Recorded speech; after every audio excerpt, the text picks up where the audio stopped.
Baik, nama saya Reza, umur 21 tahun. Ya. Oke. Reza, Saat ini saya masih mahasiswa manajemen semester 2 sambil menjalankan bisnis konsinyasi makaroni di Jakarta Timur. bisnis apa? Konsinyasi makaroni.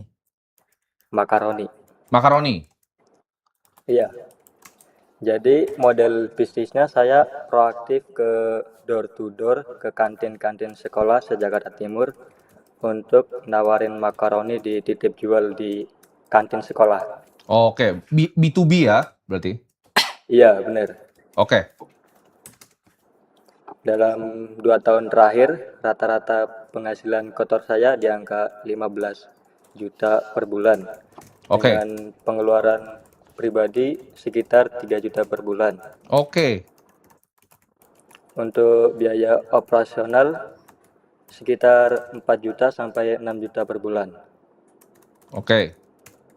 Kita anggap 5 juta. Untuk Berarti kamu pendapatan bersih 10 juta ya? Iya, benar. Oke, lanjut. Untuk aset saat ini saya ada di emas 145 juta. Apa? Mas berapa? 145 juta. Oke. Di suku 20 juta. Di apa? Suku kayak Oke, berarti obligasi. bonds ya? Iya, benar. Berapa? 20 juta. Oke. Untuk BTC ada 10 juta dan Oke. cash 40 juta. Oke. Bagus. Saya punya target realistis mencapai total aset sekitar 1 miliar dalam 1 sampai 5 tahun ke depan gitu. Wah, bagus nih udah ada targetnya ya. Berarti kamu udah ngitung ya 3 kali 12 kali 25 ya? Iya, benar. Betul. Untuk pertanyaan ada 3 boleh bro tim Iya, boleh dong. dan bro kakak. Oke. Dengan yang pertama,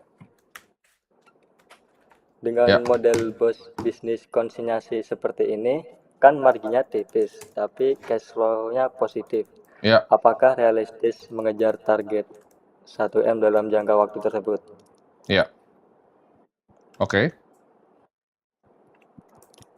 Untuk pertanyaan kedua, apakah boleh langsung apa mau dijawab dulu? Langsung aja. Langsung aja.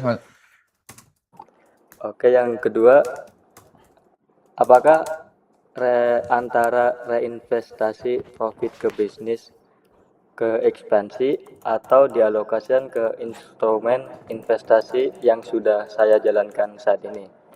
Mana yang lebih harusnya jadi prioritas di fase sekarang untuk kejar target itu lebih cepat? Oke. Itu kedua, ketiga? Ketiga, jika saya bangun brand sendiri dengan produk yang sama, apakah boleh? Dengan kondisi saat ini, saya masih kuliah. Kesibukannya jadi 24 jam itu harus mikir terus otaknya, bro tim dan bro kakak. Oke. Sudah itu aja bro tim dan bro kakak. Oke. Kamu punya total porto berarti 216 ya? Betul? Emas 145 tambah 20 tambah Ya. 10 tambah 40. Berarti kamu butuh 215 juta lah ya. 7.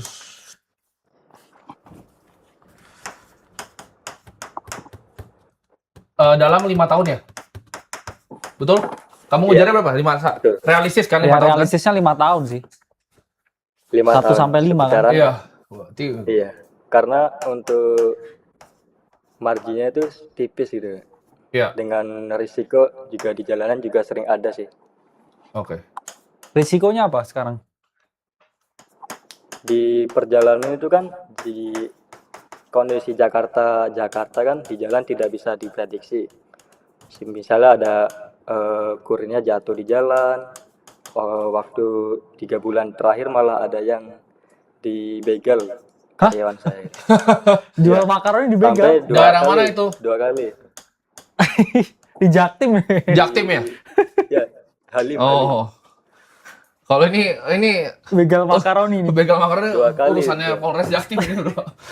Bukan, jangan ke kita kalau begal. Kamu bawa senjata juga pas di motor. Jadi konsultasi kalau masalah keamanan security Iya, ini bawa senjata gitu. iya ini bukan ke live kita ini. Kamu ke Polres Jaktim itu bilang. Iya. Tidak bisa. Kalau di luar negeri kayaknya masalahnya bukan begal, Bro. Iya. Konsultasi pertama masalahnya begal. Buat pelajaran untuk manajemen risiko gitu. Oke, kamu jadi B2B makanan. Kamu udah coba B2C belum? Itu dulu. Kamu udah diversifikasi kamu punya ini nggak? Karena gini ya, kita ngomong matematika dulu ya. Kamu kan butuh 784 juta per tahun. Selama 5 tahun itu 156 juta jadi kan. Kita bagi 12, 13 juta nih pendapatan per bulan kamu. Kamu sudah 10 juta, kamu tinggal tambah 3 kan? Nyampe loh kamu dalam 5 tahun. Iya, iya. Ya kan?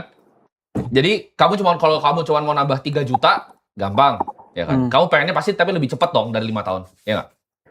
Benar. Oke, berarti kita mau naikin nih dari 10 targetnya sebenarnya kalau kita bisnis bro, kita sukanya tuh orang mikir cepat. Jadi gimana caranya double gitu. Ini gimana caranya kamu kali 2? Bottleneck-nya apa?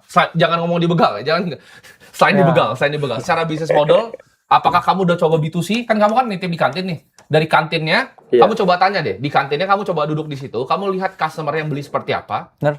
Dan mereka itu kira-kira kamu coba tanya, enak nggak makaroninya? Bisa diimprove apa? Kamu mau beli nggak kalau misalnya saya jualnya di marketplace misalnya? Yes. Udah coba belum kamu gitu? Di marketplace tuh udah ada, cuman bukan saya, Bro Tim. Ada bagian orang lain gitu. Kenapa nggak jadi kerjaan kamu? Kalau itu saya belum pernah coba sih, Bro Tim. Nah, berarti belum pernah coba, bukan kerjaan orang atau kerjaan kamu. Iya. Ya, jadi satu yang kamu lakukan, kamu tambah divisi B2C karena kalau kamu bisa B2B-nya itu ibaratnya kamu kan tadi dapat 10 juta ya. B2C-nya 3 juta aja, kamu udah nyampe kan targetnya. Jadi kamu coba namanya direct to consumer. Kamu bikin avatar kamu dulu. Oke, coba contoh misalnya pembeli makaroni kamu kan so far sekarang B2B, pemilik kantin dong. Kalau kita ngomong B2C, berarti umurnya berapa misalnya? Rata-rata yang beli gimana? Umurnya kamu? Umur dari SMP sampai SMA, Bro Tim. Nah, itu kan spesifik tuh, udah bagus SMP sampai SMA. Nah, kamu bisa melakukan yang namanya ya kita sih very high proponent di konten ya, Bro ya. Iya. Ini kamu bisa melakukan konten organik. Suruh mereka review gitu loh. Untuk kamu jualan online. Bisa nggak di marketplace kok. Kamu bisa mulai dari WhatsApp. Ya. Di WhatsApp. Jadi dari kontennya direct jualan di WhatsApp terus kamu lakukan fulfillment-nya sendiri. Ya, gitu. sesimpel bikin Instagram terus habis itu ada Linktree WA-nya kan juga sebenarnya bisa. Betul. Karena sebenarnya yang di sini kan intinya tentang bisnisnya kan, gimana cara expand kan. Dalam artian kan ada dua. Kalau mau expand kan berarti kayak kuantitinya, volumenya harus lebih gede. Betul. Volume bisa di-reach dari satu B2B, cuman kamu explore lebih banyak kantin nih. Iya. Mungkin nggak cuma di Jaktim doang, mungkin di Jaksel, mungkin di Jakbar, sampai satu Jakarta gitu. Kantinnya ada makaronimu. Kamu datangin kantin berapa banyak sehari? Betul tuh bro. Kakak. Yang dua ya B2C harus jual story sih. Dalam artian retail itu kan sangat membeli yang namanya cerita ya, membeli narasi ya. Jadi kalau kamu kayak curah cuman jual makaroni, just makaroni itu orang nggak tertarik kecuali kamu bikin kayak makaroni apa ya gitu yang namanya. Makaroni begal gitu misalnya. Iya, makaroni begal. Itu bisa jadi branding kamu loh. Karena sering ke begal. Kamu jual makaroni ke begal itu udah ide bagus banget. Iya. Namanya makaroni begal. Benar. Jadi kamu jadiin itu cerita, gue jualan makaroni, gue di begal. Kamu cerita. Gitu loh. Karena real dan kamu audiens tuh suka yang real, mereka nggak suka yang fake, bro. Benar. Itu ide bagus tuh. Makaroni begal, terus yang kamu lakuin, kamu coba distribusi. Tapi setiap kali dibegal, ya, daripada kamu capek ngurusinnya, ajak promosi itu kamu jadi konten, gitu. Konten. Saya jualan makaroni kena begal. Iya. Gitu. Oke? Oh iya, Bang. Dan ini bukan bercanda, ini beneran loh. Ini sangat beneran. Kamu jadiin konten. Ya, mungkin ini ya, kalau kena begal ya, tukang begalnya suruh jualan. Iya, suruh jualan nih. Udah perlu capek-capek begal nih, jualan makaroni gua gitu kan. Resellernya begal. Resellernya kamu jadi begal. Ya. Jadi kamu harus coba explore semua kantin gitu. Itu yang pertama. Kamu udah explore berapa kantin kamu datangin dalam seminggu dulu deh. Kalau dalam 2 tahun terakhir udah saya datang sekolah semuanya dalam satu Jakarta Timur. Satu Jakarta Timur semua sekolah, kamu yakin? Sekitar 70%-an itu. Nah, udah bohong lagi tuh. Tadi 100%, sekarang 70, turun 30 tuh. Ntar ditanya bener-bener, gue tanyain datanya satu by satu, semua SMP dan SMA di Jaktim, itu paling baru 10%, nggak Nah, nyampe, 8%. belum Belum. banyak. Ya. Jadi Jaktim aja belum, Karena kamu ini hantam dulu semuanya di Jaktim. Terus kamu sambil aktivasi, kenapa? Karena ketika kamu tawarin adalah, ini kan B2B. Ketika kamu offer, ketika kamu dari Instagram, misalnya makaroni begal nih ceritanya, mereka lebih pengen untuk distribusi produk kamu, ngerti nggak? Karena ada brand awareness-nya, kamu mesti bikin branding ya. Jadi branding, makaroni begal. Ya habis ini bikin story kan di Iya. TikTok kayak pengalaman saya 21 tahun jualan makaroni dan Makaroni dibegal. dibegal di jalan. Betul. Langsung kamu bikin abis ini gitu. Terus abis itu kamu klip nih video yang ini gitu. Gitu. Bener. Kan? Langsung instant exposure tuh ke kamu tuh. Ya. Oke. Jadi itu omset kamu, ini dalam sebulannya harusnya bisa 50 juta tuh dengan tadi. Kamu bikin TikTok, Instagram makaroni begal, kamu ceritain seperti Karena- apa, kamu klip ini ke sono, Nggak. kamu tawarin abis itu ke orang-orangnya. Ketika kamu udah brand awareness, orang kenal kamu jualannya gampang. Karena ternyata nggak cuma untuk ini kan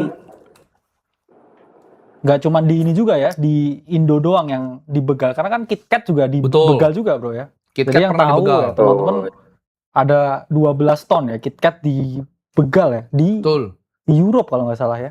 Betul. Dan masih hilang sekarang KitKatnya. Jadi makaronimu waktu dibegal itu barangnya berhasil diambil ya makaroninya berarti. lebih tepatnya uangnya sih bro. Uangnya, motornya juga. Dia Uang. ngambil makaroninya nggak? Enggak, malah Oh. Kurang enak begal berarti orangnya itu. makaroni. Kurang enak berarti kamu. KitKatnya dibegal gitu. Iya. Kurang enak ya. Jadi kamu bikin branding tadi, kamu kerjain, ketika kamu, let's say lah kamu bener lah, kamu datang 100 sekolah nih. Kan berarti kamu ditolak sama banyak, karena omset kamu kecil banget. Benar. Iya. Gimana caranya nolak kamu? Kamu datang lagi, ini gue udah branding, gue dari branding makaroni begal, terus anak-anak SMP yang di sana, oh mau nih gue sama makaroni begal, gitu kan caranya.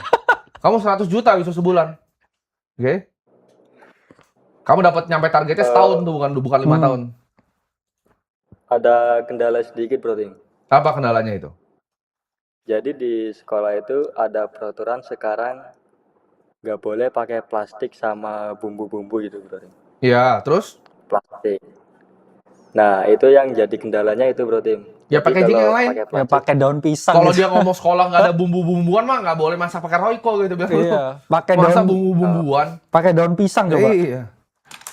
Kamu Daun packaging pisang, doang mah pikir yang lain lah. Kamu bilang ini kan kamu tinggal cari itu kan maklon.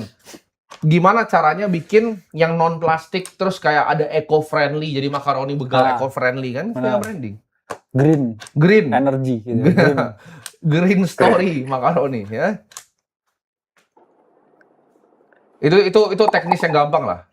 Kamu harus lebih fokus ke bisnis yang lebih besar. Kalau saya lihat ya sebenarnya kamu belum proven bisa dalam tanda kutip ya jualan yang berhasil di retail sebenarnya. Iya, betul. Karena retail kan butuh story ya sebenarnya nggak masalah, cuman 70% effortmu sebenarnya tetap kayak B2B sih. Betul. Kayak kelilingin semua sekolahan, tunjukin omset dari setiap kantin yang Yes. kamu berhasil jualan tuh berapa banyak, sambil ya mungkin 30% lah di build ticket ya ceritanya ya. Apalah makaroni begal atau apa.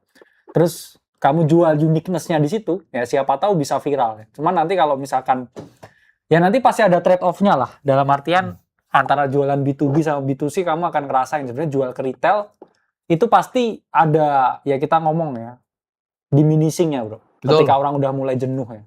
Cuman kan kalau B2B biasanya penerimaannya, demand-nya mereka itu biasanya relatif sama. Betul. sebenarnya. Kalau kamu jualan yang Stabil. momentum, viral-viralan, itu nanti pasti ada trade off-nya. Jadi itu yang benar-benar kamu harus pikir. Apakah ya harus keliling semua sekolahan di Jaktim, ada, atau ya harus coba jualan ke retail. Karena kan jualan ke retail aja harus ada uniqueness yang dijual itu. Betul. Oh, siap. Terjawab? Sudah terjawab. Kamu harus ngapain berarti? Harus buat konten untuk jadiin cerita branding kita, Yes. makaroninya. Untuk Oke, ini tinggal makaroni kerja kan keras kan masih berarti? punya orang ya. Ya. Pakai kamu Apa aja, kamu yang boleh bikin saya kontennya buat? ya. Oke? Terjawab ya? Siap. Oke, thank you Reza.